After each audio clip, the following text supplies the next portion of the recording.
जय भीम, नमो बुद्धाय। इन दिनों आपने आर्टिकल 19 की धज्जियां उड़ते हुए जरूर देखी होगी।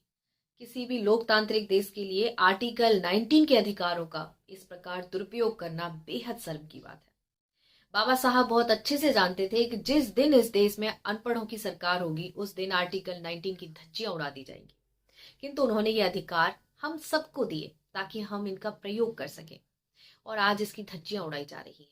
आर्टिकल 19 क्या है और इसकी धज्जियां कौन उड़ा रहा है, इसकी बात वीडियो के अंत में करेंगे। हाल ही में आपने सोशल मीडिया पर कुछ क्लिप्स, कुछ वीडियो सर्कुलेट होते हुए जरूर देखे होंगे कि 25 से 30 साल के युवाओं को लाठी डंडों से सड़कों पर पीट पीट के खदेड़ा जा रहा गई है मौके पर। ये अब पुलिस बल यहाँ पर बढ़ रही है धीरे धीरे। लाठियां बरस गई, लाठी चार्ज हो गया है, छात्रों पर लाठियां बरस गई हैं। अरे छात्रों को पुलिस ने दौड़ा लिया। यहाँ पर 3 लोग फंस गए, यहाँ पे 3 लोग फंस गए। पुलिस छात्रों को दौड़ाकर पुलिस लाठी चार्ज करती हुई जा रही है। लाठी चार्ज शायद सर पर लग गई है क्या?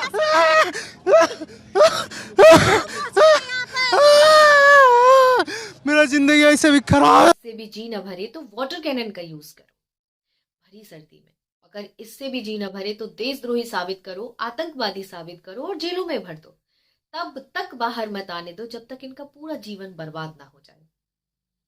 ये हमारे देश के स्टूडेंट्स हैं, हमारे आने वाले फ्यूचर को बनाने वाले हैं। ये हमारे देश के लिए, हमारे समाज के लिए, हमारे लिए पॉलिसीज बनाएंगे जिनसे हमारा देश आगे रन करेगा। और आज हम इनके ब्रेन पे इतने स्क्रैचेस दे रहे हैं, क्या ये स्क्रैचेस आगे चल के हमारे देश की पॉलिसीज को अफेक्ट नहीं करेंगे? जरूर करेंगे, पूछने की बात है। ये हाल किसी एक स्टेट में नहीं है। एक स्टेट में आपको नजर सिर्फ इसलिए आया क्योंकि बहुत साफ साफ दिख रहा है और मीडिया कवरेज भी किया जा रहा है। हालांकि बहुत ज्यादा media coverage main stream media के द्वारा तो नहीं किया जा रहा है, लेकिन यूट्यूबर्स के द्वारा कवरेज किया जा रहा है, तो ये चीज हाईलाइट हो गई। किंतु एमपीएससी, यूपीएससी, छत्तीसगढ़ पीसीएस, इन सभी में यही हाल है। एग्जाम ठीक से कंडक्ट नहीं हो रहे।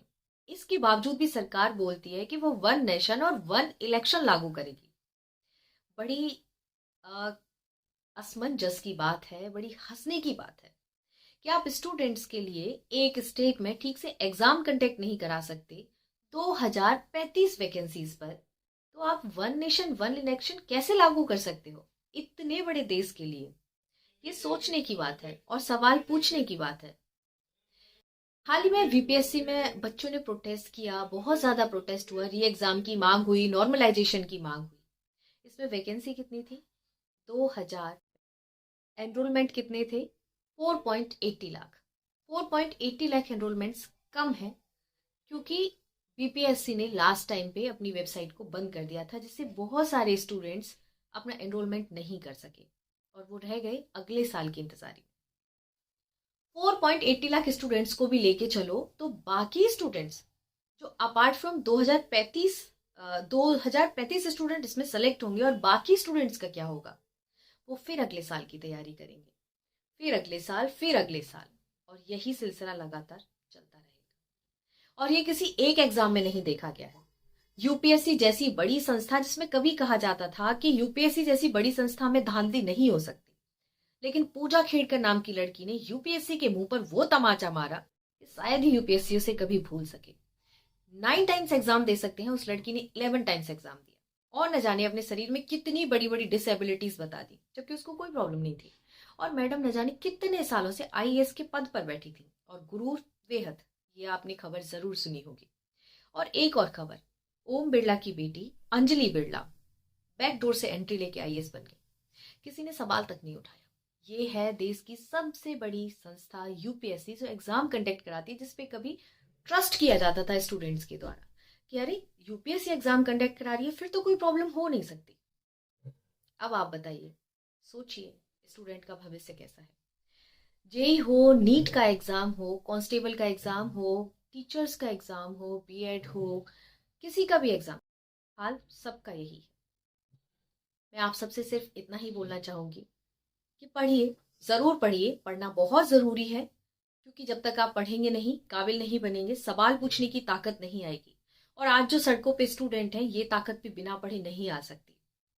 किंतु जो चल रहा है उसके हिसाब से आपको प्लान बी जरूर रेडी करना चाहिए। हर देश में जॉब्स का एक स्वरूप बदल रहा है। मैं अपने फील्ड की बातें करती हूँ तो इसमें जो एड टेक है उसमें बहुत ज़्यादा अपडेट हो गया है, और टेक्निकल फील्ड में भी काफ़ी चीज़ें अपडेट हुई हैं। एआई के फील्ड में भी काफ़ी चीज़ें अपडेट हुई हैं। तो आजकल आप कुछ एआई के कोर्सेज कर सकते हैं, एडिटिंग का कर सकते हैं, रिसर्च का कोई कोर्स कर सकते हैं। इसमें डिमांड बहुत हाई है और सप्लाई बहुत कम है, इसीलिए हाईली पेड जॉब होती है। आप अपनी पढ़ाई के साथ साथ 1 घंटा निकाल के ये इस जॉब के लिए कोई भी ऑनलाइन कोर्स या ऑफलाइन कोर्स कर सकते हैं, ताकि आपके पास प्लान बी मजबूत रहे। हाल ही में आपने सुना होगा कि स्टूडेंट्स के सुसाइड के मामले बहुत ज़्यादा बढ़ गए हैं, क्योंकि स्टूडेंट्स के पास प्लान बी नहीं होता है। वो लगातार खुद को उस पढ़ाई में झोंकते जाते हैं और अंत में उनके साथ क्या होता है ये आप देख ही रहे हो। तो आप किसी भी तरीके से कमजोर ना हो जाओ, इसीलिए अपने पास प्लान बी मजबूत रखो। प्लान बी मजबूत रखो। जॉब्स चेंज हो रही हैं, लेकिन वो हाईली पेड जॉब है। आप अपनी पढ़ाई में से 1 घंटा निकाल के ये ऑनलाइन कोर्सेज कर सकते हैं। और अब बात करते हैं आर्टिकल 19 की।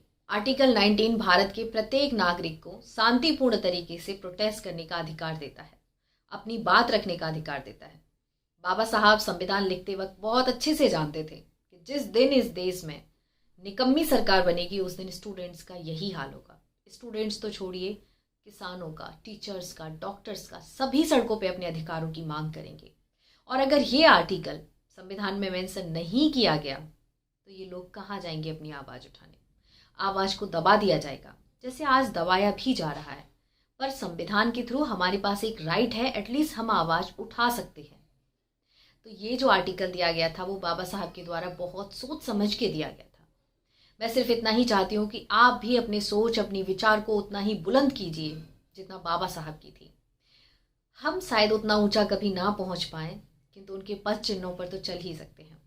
एक महान देश का निर्माण करने की उनकी सोच थी। वो चाहते थे सभी समानता से रहें, पढ़े लिखें और एक अच्छा जीवन व्यतीत करें। किंतु इस देश में वो होता हुआ नजर नहीं आ रहा है। किंतु आप और हम एक मिलकर पहल जरूर कर सकते हैं। बहुत बहुत धन्यवाद।